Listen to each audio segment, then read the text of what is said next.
නමෝ තස්ස භගවතු අරහතෝ සම්මා සම්බුද්දස්ස නමෝ තස්ස භගවතු අරහතෝ සම්මා සම්බුද්දස්ස නමෝ තස්ස භගවතු අරහතෝ සම්මා සම්බුද්දස්ස. සාදු සාදු සාදු. මාගේ ගුරු දේවෝත්තම පරම පූජනීය පින්වත් ලොකු ස්වාමීන් වහන්සේට ගෞරවාදර වන්දනාව වේවා. සාදු සාදු සාදු.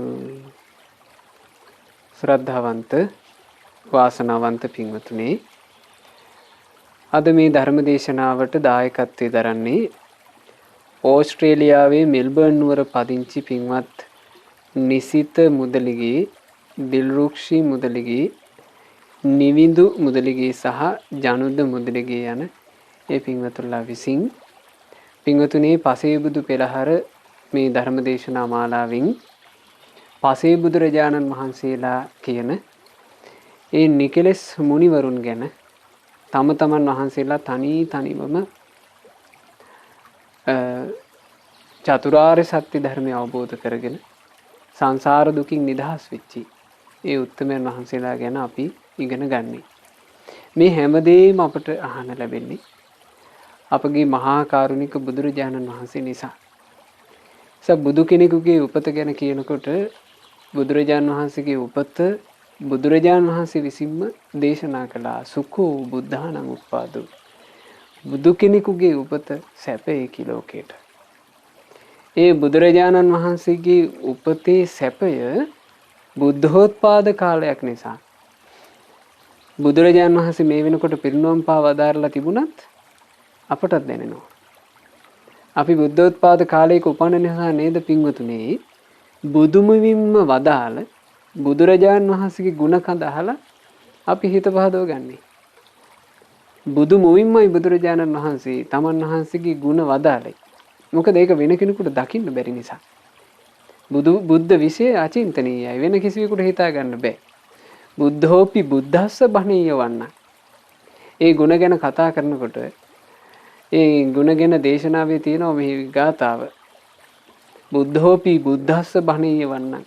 බුදුරජාණන් වහන්සේ නමක්ම බුදුරජාණන් වහන්සේ නමකගේ ගුණ කියනවා. එතකොට බුදුරජාණන් වහන්සේ නමකගේ ගුණ සම්පූර්ණයෙන් දන්නේ බුදුරජාණන් වහන්සේ නම. ඒ සම්පූර්ණයෙන් දන්න බුදුරජාණන් වහන්සේ ඔන්න බුදු ගුණ කියන්න පටන් ගන්නවා. කප්පම් පිච්චි කල්පයක්ම බුදු ගුණ කියනවා. අඤ්ඤම භාසමානෝ, වෙන මොකුත් කියන්නේ.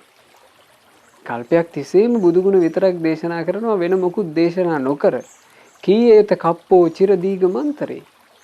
දීර්ඝ කාලයේ ඇවෑමෙන් කල්පේ නම් ගෙවි යයි. වන්නෝන කීයේත තථාගතස්ස.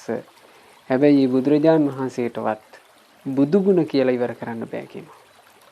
එහෙම ගුණස්කන්ධයක් තියෙන බුදුරජාණන් වහන්සේවම මුණ ගැහුණු නිසා, ඒ බුද්ධ ශාසනය මුණ ගැහුණු නිසා බුදුරජාණන් වහන්සේගේ ගුණ උන්වහන්සේ වදාළ විදියට අහලා අපට හිත පහදව ගන්න ලැබුණා බුද්ධ රත්නය ගැන.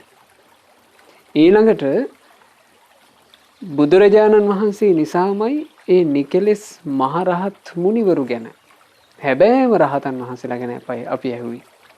අපට ඒ තුලිනුත් හිත පහදව ගන්නට, රහතුන් ගැන හිත පහදව ගන්නට අවකාශ ලැබුණා. ඊළඟට මේ පසේ බුදුරජාණන් වහන්සේලා ගැන අහනවා. දැන් මේ පසේ බුදුරජාණන් වහන්සේලා ගැන පින්වතුනි වැඩසටහන් ගණනාවකින් ඔබට මේ දිගටම ශ්‍රවණය කරපු පින්වතුන්ට දැන් විස්තර ගණනාවක් අහන්න ලැබුණා. පින්වතුනි, මේ විස්තර පසේ බුදුරජාණන් වහන්සේලා වැඩ ඉන්න යුගයේ ඒ කාලේ හිටපු මිනිස්සුන්ට, ඒ මිනිස්සුන්ටවත් පසේ බුදු කියන්නේ මෙහෙම පිරිසක් කියලා දැනගන්න ලැබෙන්නේ නැතු ඇති. ඒ පසේ බුදුරජාණන් වහන්සේලා එහෙම මහා දහම් කතාවක් කරන්නේ. නමුත් අපි සම්මා සම්බුදුරජාණන් වහන්සේගේ යුගයේ අපට මුණ ගැහිච්ච නිසා අපි පසේ බුදුරජාණන් වහන්සේලාගේ අතීත පින්කම් මොනවද? පසේ බුදු වෙන්න උන්වහන්සේලා කොහොමද පින් පිරුවේ? ඒකට කොච්චර කාලයක් පින් පුරන්න ඕනද? ඊළඟට පසේ බුදුරජාණන් වහන්සේලා බවට පත්වෙන ඒ උත්තමයෝ ඒ මහා පින් තියෙන උත්තමයෝ මේ පුරණ විශේෂ වත් පිළිවෙත් මොනවද? ඊළඟට උන්වහන්සේලා පසේ බුදු බව පසක් කරාට පස්සේ මේ ස්වභාව ධර්මයේ පවා සිද්ධ වෙන අසිරිය ඊළඟට උන්වහන්සේලා පසේ බුදු වෙලා වැඩවසන ඒ ලස්සන රමණීය භූමි භාග පසේ බුදු වුණාට පස්සේ ඒ පසේ බුද්ධත්වයේ පසක් කරලා ජීවිතාවබෝධයේ ලැබූ ආකාරය ගැන මේ පවසන අරුත්බර පදන් මේ හැමදේම පින්වතුනි අපට බුදුරජාණන් වහන්සේ නිසයි ලැබුණේ. ඒ බුදුරජාණන් වහන්සේ ලෝකේ වැඩ ඉන්නේ එහෙම නැත්නම් බුද්ධ ශාසනයේ පවතින කාලෙක ජන්මලාභය ලැබුවා කියලා කියන්නේ මිනිස්සෙක් විදිහට. ඒක අපි ලැබූ විශාල ලාභයක් බව අපි හොඳට තේරුම් ගන්න ඕන. ඒ තේරුම් අරගත්තොත් පින්වතුනි මේ බුද්ධ ශාසනයෙන් අපිට මේ ජීවිතේ අපිට අවුරුදු 80ක් වගේ පොඩි කාලයක් තියෙන්නේ. මේ කෙටි කාලේ අපිට ලොකු ප්‍රතිඵලයක්, ලොකු යහපතක් ජීවිතේට එකතු කරගන්න ලැබෙයි. හොඳට ඥානවන්ත වුණොත් ඊළඟට මේ හොඳට මේ ජීවිතේ වාසනාවන්තයි කියලා තේරුම් ගත්තොත්. ඒකට මම ඔබට පොඩි සිද්ධියක් කියන්න. කාශ්‍යප බුද්ධ ශාසනය ඒ කිව්වේ අපේ තිලෝගුරු ගෞතම සම්මා සම්බුදුරජාණන් වහන්සේ පහළ වෙන්න පෙර බුද්ධ ශාසනය. ඕන එක්තරා පුරුෂයෙක්, එක්තරා තරුණයෙක් ගිහි ජීවිතය අත්හැරලා බොහොම පහන් සිතින් ඒ බුද්ධ ශාසනය මහාන වුණා. මහාන වෙලා මුල්ම කාලේ ඒ කියන්නේ පැවිදි උපසම්පදාව ලැබපු අලුතම මේ ස්වාමීන් වහන්සේ තීරණය කළා වනාන්තරයකට වඩින්න භාවනා කරන්න. එතකොට මේ වනාන්තරයට යන්න තිබුණා ගංගාවක් හරහා. මේ ගංගාව තරණය කරන්න උන්වහන්සේට නැවකින් යන්න ඕන. පොඩි යාත්‍රාවකින්. මේ යාත්‍රාවට උන්වහන්සේ ගොඩ වෙලා මේ යාත්‍රාව පිටත් වෙනකන් උන්වහන්සේ වැඩ හිටියේ මේ යාත්‍රාවේ අයිනකට වෙන්න. එතන තිබුණ පින්වතුනි පුංචි මේ අතු කෑල්ලක් ඒ නැව පැත්තට නැමිලා ගහක අත්තක්. ඒ ගස් జాතියේ ඒරක කියන ගහක්. මේ ඒරක ගහේ කොළයක් මේ ස්වාමීන් වහන්සේ අර නැව පිටත් වෙනකන් ඉතින් මේ කොළේ අතගගා තමයි හිටියේ. ඒ කොළේ අල්ලගෙන ඉන්නකොට යාත්‍රාව පිටත් වුණා. මේ ස්වාමීන් වහන්සේ අර කොළේ සාමාන්‍ය තදින් අල්ලන් හිටියා. මේ කොළේ මේ ස්වාමීන් වහන්සේට කැඩුණා. සාමාන්‍ය උපසම්පදා භික්ෂුවට තියෙනවා දැන මේ ගස් කොළන් සිඳලවුවොත් ඒක වරදක් කියලා ආපත්‍යක්. ඒ කිව්වේ ඒකේ මේ දේශනාගාමී ආපත්‍යක්. ඒක පින්වතුනේ මේ ඇවතුම් පැවතුම් වල සංවරයේ පිණිස බුදුරජාන් වහන්සේ පැන වූ සිල්පදයක්. මේ සිල්පදේ තව ස්වාමීන් වහන්සේ නමකට කිව්වොත් ඒ කිව්වේ උපසම්පදා භික්ෂුවකට කිව්වොත් අනේ මට මෙන්න මෙහෙම මේ මගේ අතින් ගහේ කොළයක් කැඩුනා කියලා එපමණකින් ඒ සීලය සංවරයි. එහෙම සිල්පදයක්. නමුත් මේ ස්වාමීන් වහන්සේ මේක තරුණ කාලේ උනේ මේකට උනන්දු වුණේ. ඒ කාලේ මේ ආයුෂ ගත්තොත් දැන් අද නම් අපිට අවුරුදු මේ 80ක් 70ක් බොහොම චුට්ටනේ අපිට තියෙන්නේ.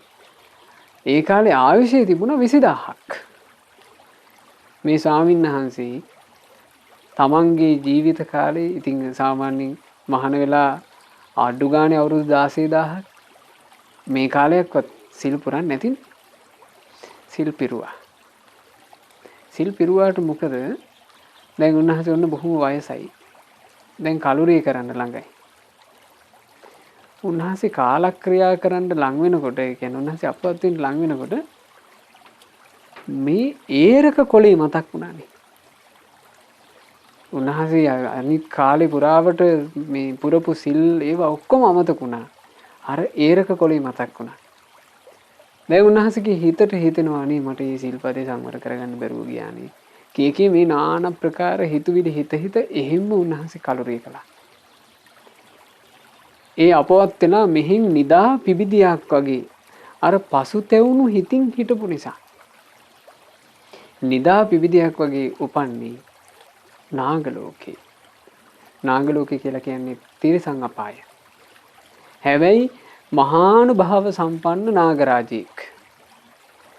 මේ මහානුභාව සම්පන්න නාග රාජයාට මේ කර්මය කියන එකේ සරදම නම් පින්නතුනේ. මේ අපි කරගන්න කර්මවල සරදම කියන එක සංසාරේ අපි කොච්චර ගුටි කාලයක්ද මේ කරගත්ත කර්ම වලින්.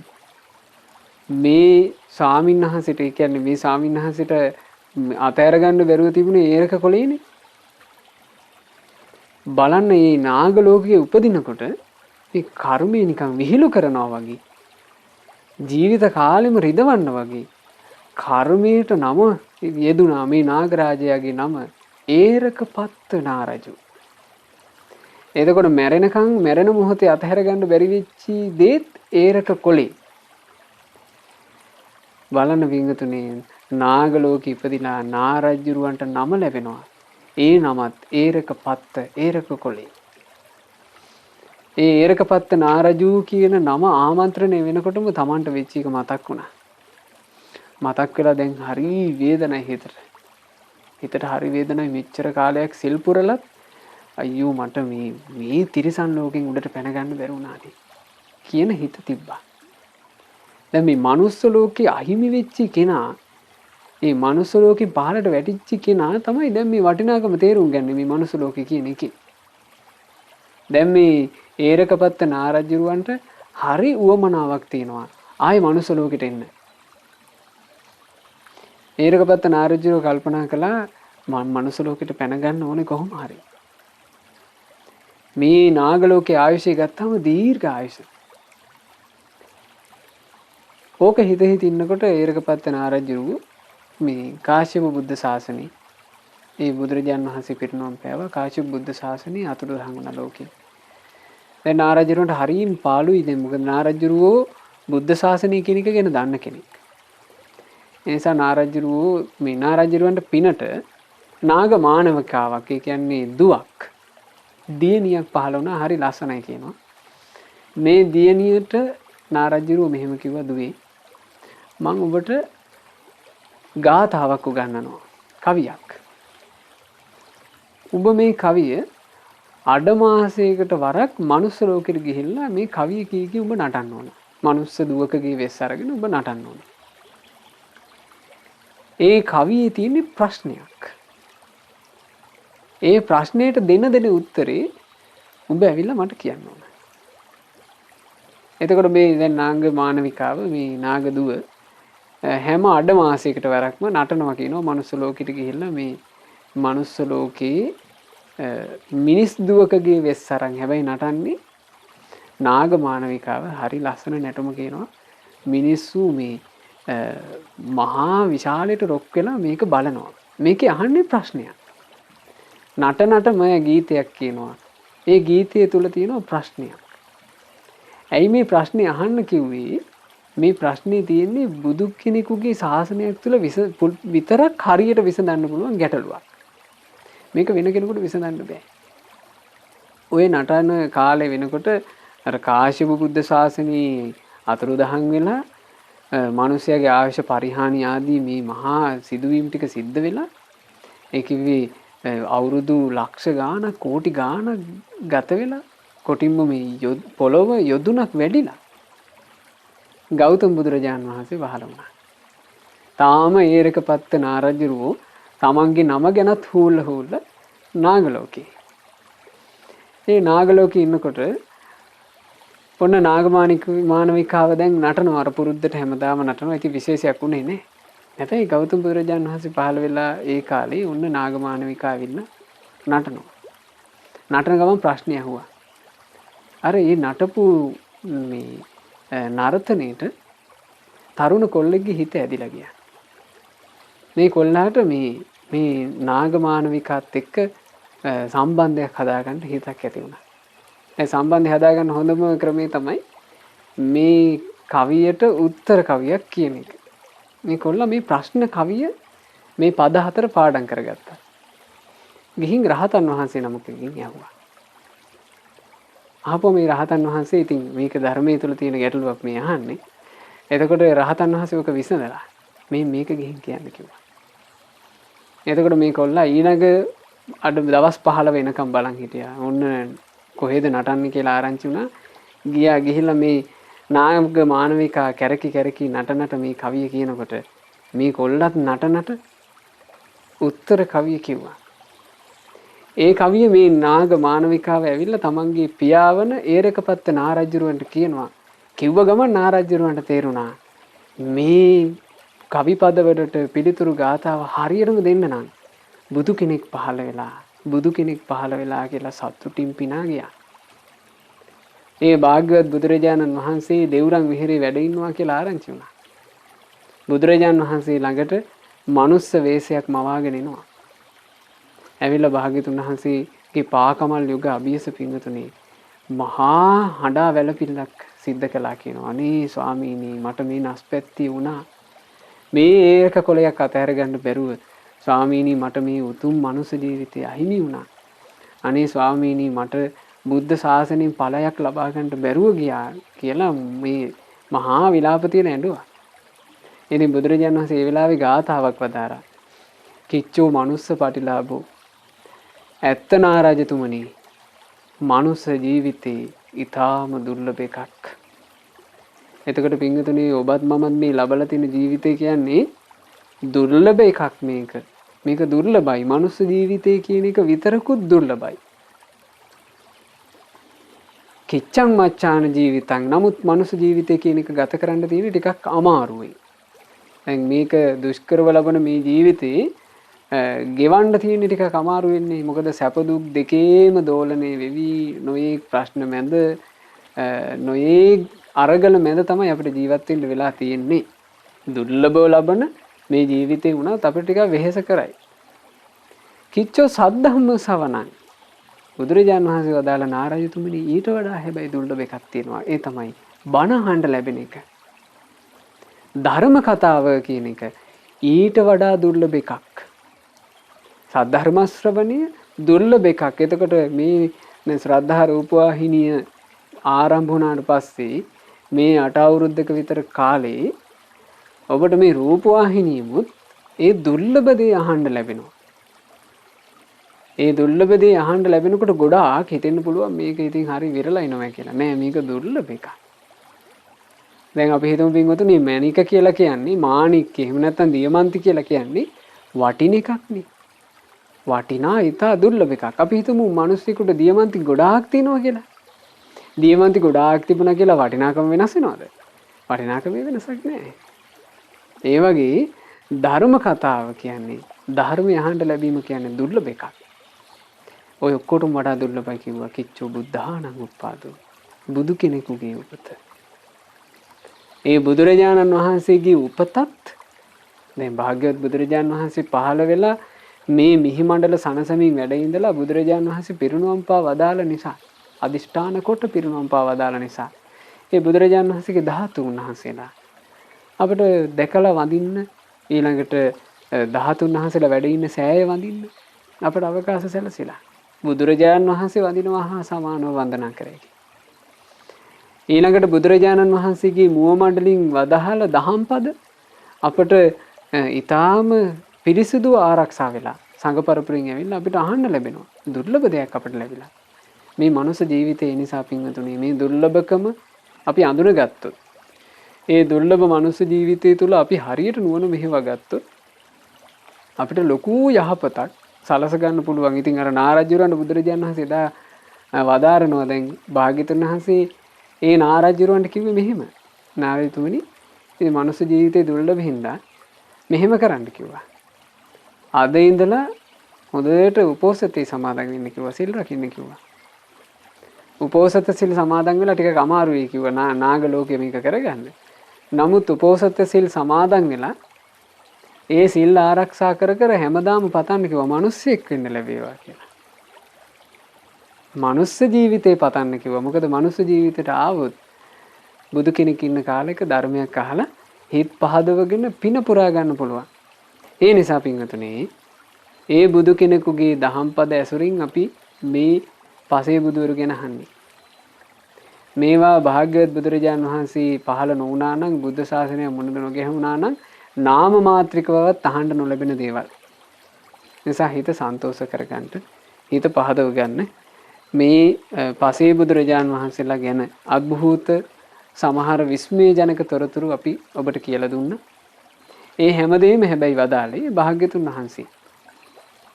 අපට කිසි කලෙකත් දැකිය නොහැකි දේ ආශ්චර්යජනක දේ දැකිය හැකි. අපිට කිසි කලෙකත් අවබෝධ කළ නොහැකි ආශ්චර්යජනක දේ අවබෝධ කළ හැකි. අවබෝධ කළ භාග්‍යතුන් වහන්සේ වදාළ දේ ගැන අපි සැක කරන්න ඕනේ. අපිට තියෙන්නේ හොඳට හිත පහදව ගන්නයි. ඉතින් මේ සියලු කාරණා අපි ඔබට කියා දෙන්නේ මූලිකව කග්ගවිසාන සූත්‍රය ඇසුරු කරගෙනනේ. මේ වෙද්දි කග්ගවිසාන සූත්‍රයේ ගාථාවන් ගාථා රත්නයන් 20ක්. ඒ 20ේම සිදුවීම් සහිතව අපි ඔබට මේ දේශනා මාලාවේදී කියලා දුන්නා. අද අපිට තියෙන්නේ 21 වෙනි ගාථාව ඉගෙන ගන්න. මේ 21 වෙනි ගාථාවට පසුබිම උනේ මෙන්න මෙහෙම සිද්ධියක්. පසේ බුදු බවට පින් තියෙන මහා පින්වන්තෙක් බරණැස රජ පවුලේ උපන්නා. ඉතින් සුදුසු කල වයස ආවට පස්සේ මේ උත්තමයා මේ පින්වන්තයා බරණැස ඒ ප්‍රදේශයේ මහා රජු බවට පත් වුණා. මේ රජුරු මේ ඍතු එනකොට දැන් හොඳට රජසැප විඳින්මින් ගත කරනවා. ඍතු විපර්යාස එනකොට ඔන්න සීත කාලය ආවා. සීත කාලේ ඇවිල්ලා රජුරු දැන් මේ රජුරු එච්චර සීතලට කැමති කෙනෙක් නෙමෙයි. හරීම අමාරුයි ඇඟට රජුරුවන්ගේ. සීතල කියන එක උහුල ගන්න බෑ රජුරුවන්ට. එතකොට රජුරුව හැමතිස්සෙම ගිනි ගොඩක් ළඟ ගිනි තැප තැප කියනවා ওই සීත කාලේ ඉන්නේ. ඒකට රාජ සේවකයෝ රජුරුවන්ට ගිනි ගොඩක් ගහලා දෙනවා. මේ ගිනි ගොඩ ළඟ රජුරුව හැමතිස්සෙම ගිනි තපිනවා. දැන් ගිනි තපිනකොට ඔන්න දර අඩු වුණා කියලා හිතමු. දර අඩු වෙනකොට ගින්නේ සැර අඩු වෙනවා. රජුරුවන්ට සීතල දෙනවා. එතකොට රජුරුව ආයෙ කෑ ගහනවා මේකේ ගින්න වැඩි කරපල්ලා. මෙහෙම ඉන්නකොට රජුරුවන්ට තනියමින්දි දැන් මේ පින තියෙන නිසා රජුරුවන්ට හිතලා තියෙනවා හැබැයිට මේ සීතල කියන එකත් නසන්න පුළුවන් දෙයක් ගින්න කියලා කියන්නේ. සීතල කියන ප්‍රශ්නේ ජීවිතේට එනකොට මේ ගිනි තැපීම කියන එක විසඳුමක් විදිහට තියෙනවා. දැන් බලන්න මේ කල්පනා කරලා තියෙන විදිහ. සීතල කියන ප්‍රශ්නේ ජීවිතේට එනකොට ගිනි තැපීම කියන එකෙන් මේ ප්‍රශ්නෙට විසඳුමක් තියෙනවා. දැන් මේ මහරජාට හිතෙනවා මට නාකිවීම කියලා ප්‍රශ්නයක් තියෙනවා. නාකිවීම කියන ප්‍රශ්නෙටත් එහෙනම් විසඳුමක් ඇතිනේ. ඊළඟට මට තියෙන ප්‍රශ්නය ලෙඩ වෙනවා කියලා එකක්. මා ඇතුළු මේ සියලු ප්‍රජාව ලෙඩ වෙනවා. එහෙනම් ලෙඩ වෙනවා කියන ප්‍රශ්නෙටත් විසඳුමක් ඇතිනේ පිළියමක්. බලන්න පින්වතුනි පින්වන්තයන්ට හිතෙනේවා. පින්වන්තයන් රජකම් කරන්න ගිහිල්ලත් හිතනේවා. අපිට මේ රාජ්‍ය බලය ආදී ලැබිලා නෙවෙයි ඔය යාන්තම් ජීවිත ගැට ගහගෙනත් මේ බුදුබණක් ඇහුවේ නැත්තම් නිකන්වත් හිතෙනේවද මේවා. දැන් මේ රාජකෘත්‍ය කරන ගමන් රජෙක් හිතන්නේ මට තියෙනවා ප්‍රශ්නයක්. මේ සකල සම්පත් ඔක්කොම අතහැරලා දාලා මැරිලා යන්න වෙන. එහෙනම් මරණය කියන එකටත් විසඳුමක් ඇතිනේ. සීතල කියන එක නසන්ට උණුසුමට පුළුවන් නම් මේවාටත් පිළියම් ඇති. ඊළඟට මේ එකට ඉන්න ප්‍රියයෝ නොයේක් යුද්ධ ආදියමුත් මැරිලා යනවා. ඊළඟට රෝග ආදියමුත් මැරිලා යනවා. ප්‍රියාය අහිමි වෙද්දි මට හරි වෙහෙසයි.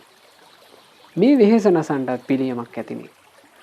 ඊළඟට අප්‍රිය ඈයන්ව මට ඇසුරු කරන්න සිද්ධ වෙනවා. ඊළඟට අප්‍රිය අමනාපදී මගේ ජීවිතේට එනවා. මේ පරිසරයත් මා අප්‍රිය අමනාප විදිහට වෙනස් වෙනවා. මේකට විකල්පයක් ඇතිනේ. ඒ කියන්නේ අප්‍රිය දේත් එක්ක එකතු වෙන්න වීම කියන ප්‍රශ්නෙටත් විසඳුමක් ඇතිනේ. කියලා දැන් මේ රජුරුව හිතනවා. කොහොම රජුරුව හිත ඉන්නකොට රජුරුව කල්පනා කළා මේ රජකම් කරනවට වඩා කොච්චර යහපත්ද මේ ප්‍රශ්නෙට විසඳුමක් හොයාගෙන යන එක. අන්න රජුරුව එදාම රැස් කළා කියනවා මේ රජුරුවන්ගේ රාජ සභාව. රාජ සභාව රැස් කළා රජුරුව ඇමතිවරුන්ගෙන් අහනවා අමාත්‍යවරුනි දැන් මං හිතුවේ සීතල ශරීරයට එනකොට සීතල නසන්ට උණුහුමට පුළුවන්. ඒ කිව්වේ සීතල කියන ප්‍රශ්නට අමාත්‍යවරුනි උණුහුම කියන විසඳුම තිබේ. අමාත්‍යවරුනි මේ නාකි වෙනවාට ලෙඩ වෙනවාට මැරෙනවාට මේකට විකල්පයක් එහෙම දන්නේ නැද්ද කියලා ඇහුවා. එතකොට අමාත්‍යවරු කියනවා අපි දන්නවා මහරජ කියලා ඕන්න අමාත්‍යවරුන්ගෙන් හිටපු එක්කෙනෙක්. ඒ කාලේ තිබ්බ දෘෂ්ටියක් කිව්වා. ඒ දෘෂ්ටියක් කියලා කිව්වේ වින්වතුනේ දැන් අද කාලෙත් එක්ක මම මේ කියන්නේ. අද කාලෙත් මිනිස්සයාට ඔය අපි කියන ප්‍රශ්න ටික නැද්ද? අප්‍රිය දේ එනවා. ප්‍රිය දේ අහිමි වෙනවා. දරුවන්ට කරදර එනවා. ඊළඟට මඟුල් තුලා හරියන්නේ නැහැ. ඊළඟට රස්සා පතාගෙන ඉන්නවා රස්සා හරියන්නේ නැහැ. ඊළඟට හරියට ලෙඩ එනවා. මේ ප්‍රශ්නේ එන්නේ නැද්ද? ප්‍රශ්න එනකොට අපි හිතමු ඕන්න විසඳුමක් කියලා හොයනකොට ඕන්න කවුරු හරි කියනවා මේ නැකතේ අවුලක් කියලා කියනවා. එතකොට ඒ දෘෂ්ටිය තුල බැස ගන්න නැද්ද? බැස ගන්නවා. ඊට පස්සේ ඕන්න අපි හිතමු අර හැමදාම මේ රූපවාහිනී මාධ්‍ය වල පාන්දරම යන්නේ ග්‍රහ චක්‍ර කතාව. ඕක කියනවා. පිළිගන්නේ නැද්ද? කේන්දර ජරමර කියනවා. පිළිගන්නේ නැද්ද? මේ ප්‍රශ්නේ රජුරවන්ට මේ විදිහට මොනා එක ඒවා කිව්වා. රජුරෝ කියපු ඒවා පස්සේ ගිහින් බැලුවා. හැබැයි මේ යන්නේ පසේ බුදු බවට පින් තියෙන කෙනෙක්. එතන තමයි තියෙන වෙනස. පසේ බුදු බවට පින් තියෙන කෙනෙක් මේ යන නිසා එයාට වරද්දන්න බෑ. පින්වතුනි අපිට ඒ වගේ මහ වාසනාවක් නැහැ. මේ දෘෂ්ටි ජාලාවක් අසර ගියොත් එහෙම පඹගාලක පටලැවුණා වගේ අපි පටලැවෙනවමයි. දැන් මේ මහ පින්වන්තයාත් මෙහෙම පටලැවුණා. දැන් පටලැවි එක දෘෂ්ටිවල ඕන්න ගිහිල්ලා මේ ටිකක් කල් මේ දෘෂ්ටිවල යනකොට තේරුණා මේ මහ පින්වන්තයාට මේක හරියන්නේ නැහැ. මේ කියන එකෙන් කිසිම විසඳුමක් ලැබෙන්නේ නැහැ. මගේ ප්‍රශ්නවලට විකල්පයක් මේවා තුල නැහැ. මේ ප්‍රශ්නවලට විකල්පයක් එසේනම් මාම සොයා යා යුත්තේය. අන්න හිතපු දේ. ඉතින් ඒක හිතෙන්නේ අර පසේබුදු බවට පින් තිබ්බ නිසා. ඒ පසේබුදු බවට තිබුණු මහා පින නිසා හිතුණා එහෙනම් මම මේක හොයා ගන්න ඕන. මට මේ අනිත් අයගේ උපකාර ඕනේ නැහැ කියලා. මේ රජුරු රාජ්‍ය අත්හැරියා. රාජ්‍ය අත්හැරලා අභිනිෂ්ක්‍රමණය කළා. ඔක්කොම ටික අත්හැරලා ගියා. දීපල සම්පත් ඥාතීන් ඇමතිවරු ඔක්කොම ටික අතහැරලා දාලා හොයාගෙන ගියා මොකක්ද? මේ ජරා මරණ ආදී මහා ප්‍රශ්න ටිකට විකල්පයක් හොයාගෙන ගියා තනියම.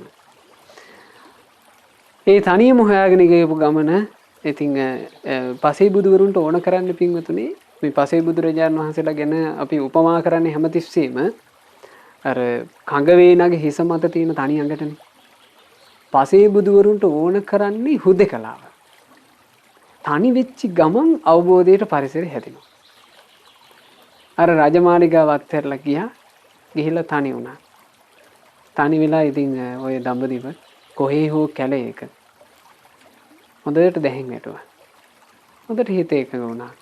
ඊටාම කෙටි කාලයයි සීතලට උණුසුම විකල්පයේදී ඒ උත්තමයා ජරා මරණ වලට විකල්පය හොයාගත්තා. මේ විඳවන ජීවිතයට විකල්පය හොයාගත්තා.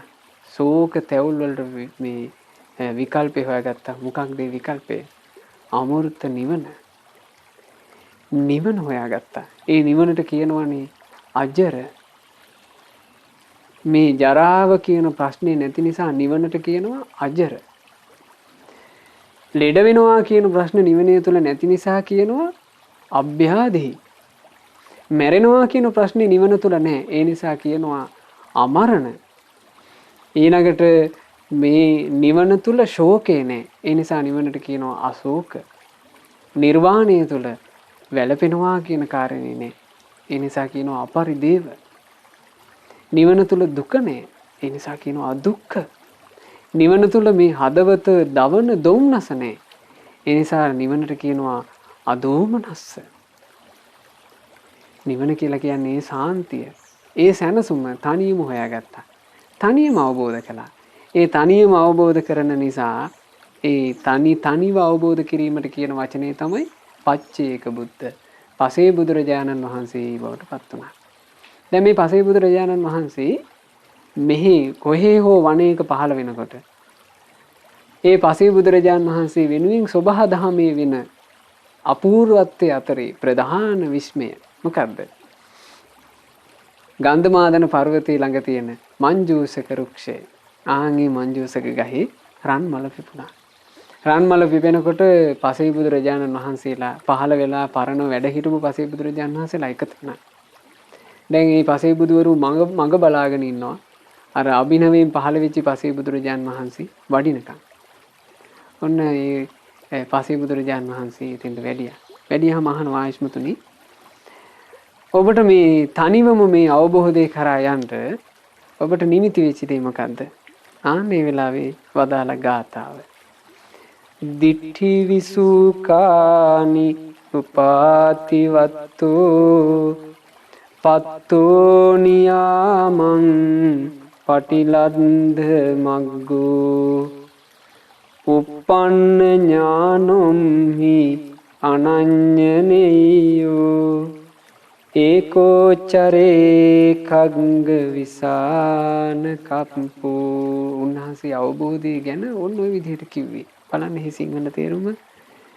මිසදිටු මතවාද මනසින් ඉවත් කළ මඟ තොට හැඳින ලැබ දෙන අම නිවන් ඵල ලදිමි විදසුන් නුවණද අවැසි නැත වෙන උපදෙස් හුදෙකලාවෙම දිවි ගෙවයිහි තනි අඟකින් යුතු කඟ වේනේ කුසේ කියලා මේ ගාථාව ඒ පසේ බුදුරජාණන් වහන්සේ තමයි එදා වදාළේ. ඉතින් ওই ගාථාව පසේ බුදුරජාණන් වහන්සේ ඔය විදිහට කියූ බව දේශනා කළ බව අපි දන්නේ. අපේ මහා කරුණිකයන් වහන්සේ නිසා, භාග්‍යවත් බුදුරජාණන් වහන්සේ නිසා. ඒ නිසා පින්වතුනි මේ බලන්න මේ පසේ බුදුරජාණන් වහන්සේලා ජීවිතය ගැන කියන මේ අර්ථය මිසදිටු මතවාද ඔක්කොම ඉවත් කරලා දාන්න ඕන. මිත්‍යා දෘෂ්ටික අදහස් ඔක්කොම ඉවත් කරලා දාන්න ඕන. හොඳට මාර්ගය අඳුනගෙන නිවන් ඵලය දක්වා යන්න ඕන. මිත්‍යා දෘෂ්ටි කියන මේ වැරදි මාවත් ඔක්කොම ටික අතහැරලා හරියට පාර අඳුනගෙන නිවන කරා තමයි කියනවා යන්න ඕන. ඉතින් මම මේ විදර්ශනා නුවණ ලැබුවා. මට ආයේ වෙන කාගේවත් උපදෙස් ඕනේ නැහැ. දැන් මා හුදකලාවෙම දිවි ගෙවාලනවා. හරියට කඟ වේනගේ හිස මත තියෙන තනි අඟ වගේ කියලා මේ පසේ බුදුරජාණන් වහන්සේ මේ ගාථාව වදාළේ. මේ මිත්‍යා දෘෂ්ටි කියන ජාලාව තුල උන්වහන්සේ පසේ බෝසතාණන් වහන්සේ විදිහට, ඒ කියන්නේ පසේ බුද්ධත්වයට සුදුසු කෙනා විදිහට රජ කාලේ ඉන්නකොට උන්වහන්සේවත් මේ මිසදිටු පස්සේ මේ ජීවිතේ ඇඹරලා යන්න ගියා. මේව පස්සේ ගියොත් එහෙම පින්වතුනි මහා පටලැවිල්ලක වැටෙනවා. බුදුරජාණන් වහන්සේගේ ගියවතාවේ මීට පෙර දේශනාව ඔබට කියනකොට අපි ඔබට කියලා දුන්න භාග්‍යවත් බුදුරජාණන් වහන්සේගේ විශේෂ ඥානය සිද්ධ වෙන්න පුළුවන් දේ සිද්ධ වෙන්න පුළුවන් දේ හැටියටත් සිද්ධ වෙන්න බැරි දේ හැටියටත් දන්න නුවණනේ. එතකොට පින්වතුනි බුදුරජාණන් වහන්සේ වදාළේ පැහැදිලි නිවන් මඟක්.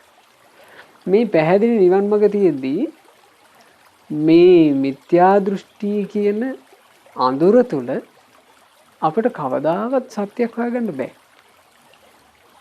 ඒ නිසා පින්වතුනි මේ කරුණේදී ඔබ විශේෂයෙන් සැලකිලිමත් වෙන්න ඕන දෙයක්. ඒ තමයි දැන් ඔබ සමහර අය මේ මිසදිටු අදහස් මොකක්ද හේතුවක් නිසා මේ මිසදිටු අදහස් කියන ඒවා අපි හරි ඉක්මනට ගිල ගන්නවා.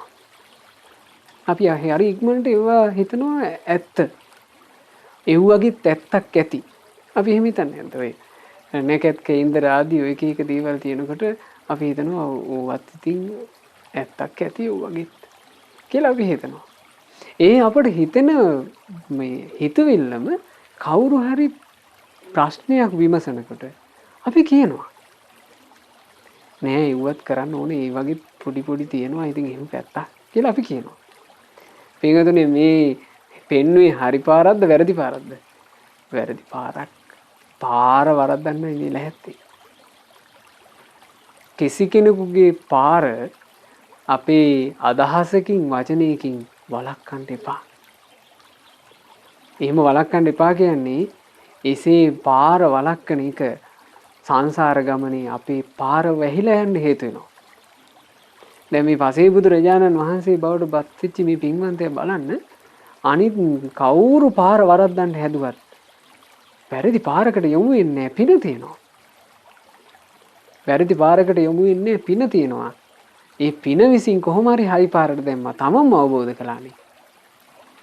ඒ කාන්තෙන් සංසාරෙද්දී මේ පසේ බුදු බව පිණිස ගුණ පූර්ණේ කරන්න එපයි. අසංකේය කල්ප දෙකකුත් කල්ප ලක්ෂයක්. ওই කාලේ මේ මිනිස්යාට මේ අසරණ සත්‍යයට හරි පාර කියලා දීලා ඇති. ඒ හරි පාර කියලා දීපු පුණ්‍ය මහිමයට තමන්ගේ පාර කාටවත් වරද්දන්න බැරි වුණා.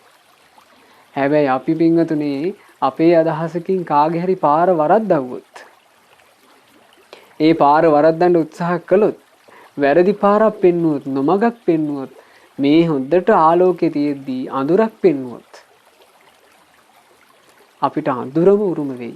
අපිට වැරදි පාරම උරුම වෙයි. අපිට හරි පාර තියෙන කාලෙකත් පාර අඳුර ගන්න බැරුව ආකූල වෙයි.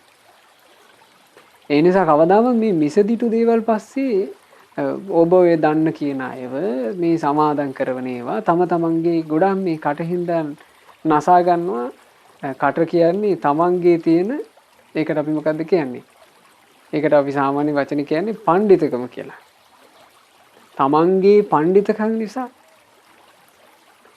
තමන් දන්නවා කියලා හිතාගෙන කියන ඔය කොහෙන් හරි අහගත්ත බොරු කතාවක් නිසා තව කෙනෙකුට මොහතකට හරි වැරදි මාවතක් අපි පෙන්නුවොත් ඒක අපේ කරා කැරකිලා එනවා. දැන් බලන්න බුද්ධ ශාසනයේ භාග්‍යවත් බුදුරජාණන් වහන්සේ වැඩ ඉද්දි මේ වැඩ ඉද්දි මේ වෙච්ච සිද්ධිය බුදුරජාණන් වහන්සේ වැඩ ඉන්න කාලේ හරි ආසාවෙන් එක්තරා කුමාරයෙක් තරුණියෙක් මහණ වුණා. හරි ආසාවෙන් මහණ වුණේ. ඒ හරි ආසාව කියලා කියන්නේ අද වගේ නෙවෙයි. බුද්ධ ශාසනයේ තියෙන මහා පෙළහර පේනවනේ ඒ කාලේ. දැන් රහතන් වහන්සේලාගේ 이르දි ගැන අහන්න ලැබෙනවා. ඊට පස්සේ රහතන් වහන්සේලා අර මේ සමහර වෙලාවට ඔන්න අහස් ගැබෙන් රහතන් වහන්සේලා වඩින හැටි මේ සාමාන්‍ය මිනිසුන්ට දකින්න ලැබෙනවා. ඊළඟට රහතන් වහන්සේලා අර නාගයෝ দমনය කරපු සිද්ධි අහන්න ලැබෙනවා. සමහර ලාවට ওই දඹදිව රහතන් වහන්සේලා පිරිනුවම් පෑවි අහසට පැන නැගලා පෙළහර පාලා මේ තේජෝ සමපත්තියට සම්වේදිලා.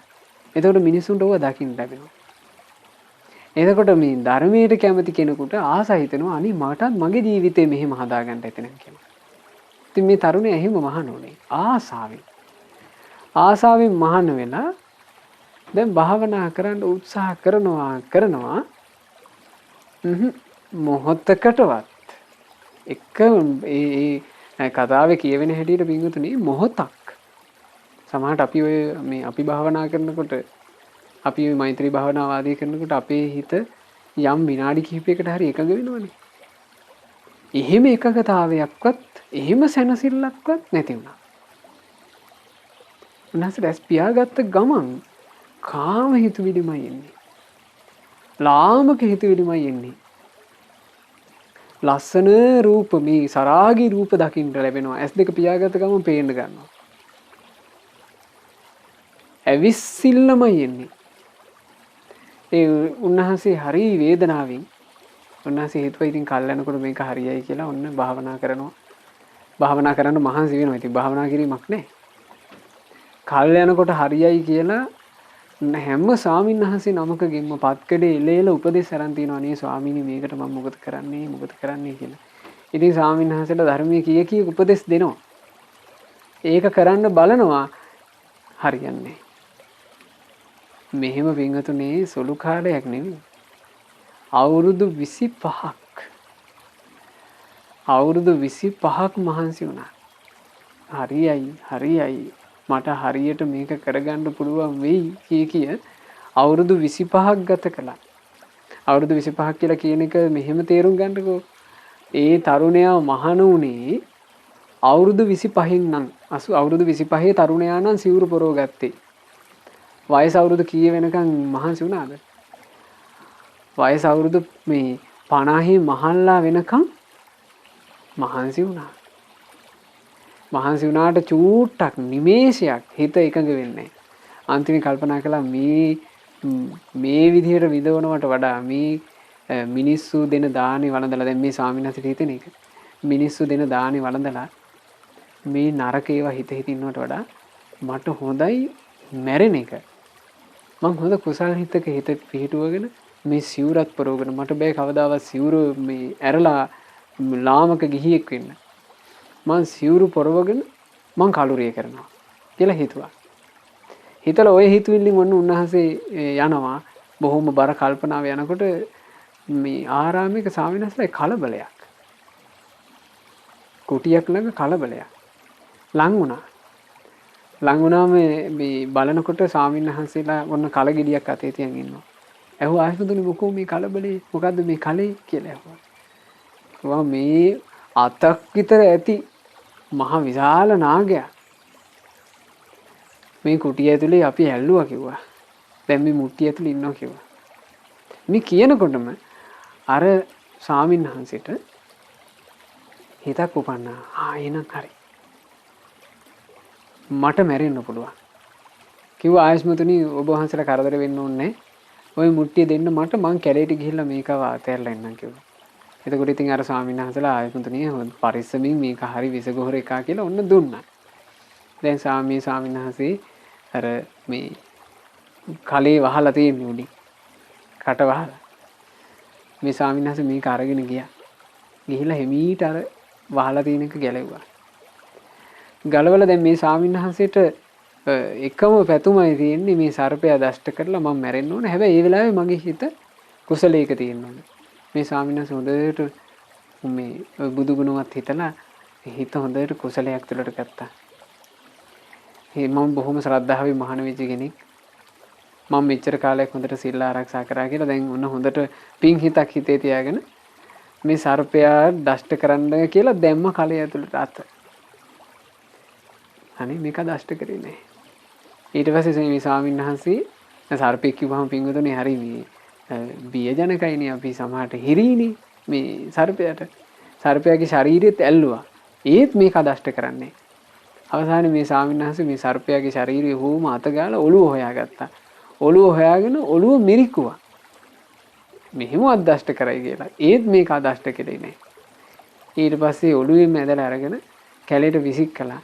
විසික් කරලා ගිහින් අර ස්වාමීන් වහන්සේලාට කියලා තියෙනවා ආයුෂ්මතුනි මොන විකාරයක්ද මේ විසගොහර සර්පෙක් කියලා.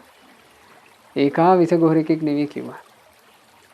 එතකොට අර ස්වාමීන් වහන්සේලා කියනවා නෑ ආයුෂ්මතුනි අපිට පෙනේ කරලා මේ බොහොම විස පෙන්නුවානේ කියලා. එතකොට කිව්වා මම මෙහෙමත් කළා කියලා මේ ස්වාමීන් වහන්සේට තමන් වහන්සේ කැලේ ඇතුලේ කරපු ටික කියවුණා. ආනේ වෙලාවේ ඔයක ඒ ස්වාමීන් වහන්සේලා ගිහින් කියලා තියෙනවා බුදුරජාණන් වහන්සේට. බුදුරජාණන් වහන්සේ වදාළා මහණෙනි විසගොහර සර්පයාම තමයි හිටියේ. හැබැයි දෂ්ට කළේ නැත්තේ ඒ සර්පයා පෙර ආත්මික ඔය භික්ෂුවගේ 16ක්. පෙර ආත්මික ඔය භික්ෂුවගේ 16 වෙලා හිටපු නිසා අර 16ක් කියලා කියන්නේ ස්වාමියාට පෙනීපු උපන්නේනේ. ඒ නිසා මේ ඒ ස්වාමී බන්ධනේ ඒ සර්පයාට දැනුණා කියනවා. ඒ නිසා කියන දෂ්ට කරේ නැත්තේ. එදා ඉඳලා ඒ ස්වාමීන් වහන්සේට නමක් යෙදුණා. සප්පදාස. මේ සප්පදාස ස්වාමීන් වහන්සේ බොහොම දුකසේ ඔහොම ඉඳලා අවුරුදු 25ක් භාවනාවට කාලය අරගෙන අවසානයේ උන්වහන්සේ තීරණය කළා තියෙනවා මේ කුටියේ ගෙල සිඳගෙන මැරෙන්න. දැලි පිහි මේ තමන්ගේ කෙස්රැවුල් බාන දැලි පිහි ගෙල සිඳ ගන්න හිතලා තියෙනවා. කුටියට ගිහිල්ලා කුසල් හිතක් ඇති කරගෙන මං ගෙල සිඳ ගන්නවා කියලා ඔන්න ඇඳේ වාඩි වුණා. ඇඳේ වාඩි වෙලා දැන් මේ කුසල් හිතක් ඇති කර ගන්න ඕනනේ. ඇස් දෙක පියාගත්තා. ඇස් දෙක පියාගෙන දැලි පිහි අතට ගත්තා. හරි පුදුමයි. ඒ නිමේෂයේ හිතට පුදුම සමාධි සැපයක් දැනුණා. හිත එකඟ වුණා. උන්වහන්සේ එහෙම දැලි පිහි පැත්තකින් තියලා ඒ එකඟ වෙච්ච කුසල් හිතටම අවධානය යොමු කළා. උන්වහන්සේ අවුරුදු 25ක් මහන්සි වෙච්ච එක. ඒ මොහොතේ සියල්ල ඉස්මතු වෙලා රහතන් වහන්සේ නම බවට පත් වුණා. එතකොට ඒ සිද්ධි හරි පුදුම සහගතයි. භාග්‍යවත් බුදුරජාණන් වහන්සේ ওই සිද්ධිය ගැන දැනගෙන වදාළ මහණෙනි වැරදුනේ සප්පදාසටමයි. වැරදුනේ කාශ්‍යප බුද්ධ ශාසනයේ. කාශ්‍යප බුද්ධ ශාසනයේ එක්තරා භික්ෂුවක් දැන් මෙයත් මහාන වෙලා හිටියා. මේ ජීවිතේ සප්පදාස නම් වූ මේ භික්ෂුවත් එකලත් මහාන වෙලා හිටියා.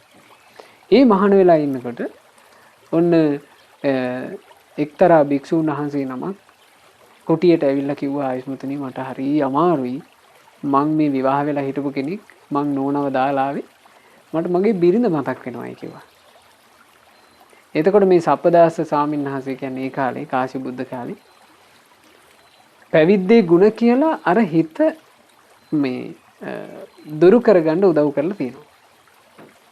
එතකොට ඒ ස්වාමීන් වහන්සේ ඉතින් ඒ කාරණා අහලා ධර්මයේ තුලට ආයෙ හිත ගත්තා. හිත අරගෙන උන්වහන්සේ කුටියට වැඩියා.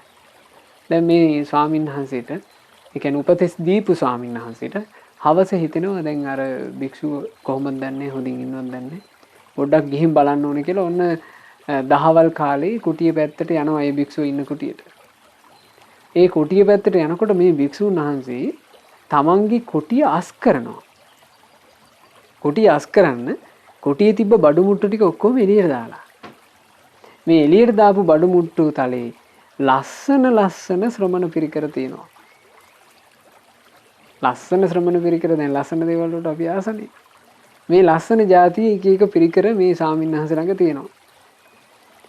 මේ ස්වාමින්වහන්සේ අර තමන්ට උපදෙස් දීපු ස්වාමින්වහන්සේට කිව්වා අනේ ආයුෂ්මතුනි ඔබ වහන්සේට ගොඩාක් පිං සිද්ධ වෙනවා.